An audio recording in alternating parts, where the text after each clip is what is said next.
अब समय आयो राष्ट्र जोगाउने हो भने, राष्ट्रिय एकता कायम राख्ने हो भने देशको समृद्धि र उन्नतिका निमित्त हामीलाई साथ दिन सबै देशवासीहरूलाई आह्वान गर्दछौँ।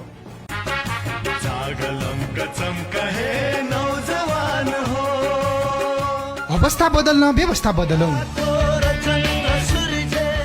संवैधानिक राज संस्था पुनस्थापना, सनातन हिन्दू अधिराज्य पुनस्थापना, संघीयता खारेजी, भ्रष्टाचार नियन्त्रण र सुशासनका लागि यही चैत्र 15 गते काठमाडौँ कोटेश्वर स्थित तीनकुनेमा हुने बृहत जनआन्दोलनमा सहभागिताको लागि सम्पूर्ण राष्ट्रवादी नेपालीहरूमा हार्दिक अनुरोध गर्दछौँ।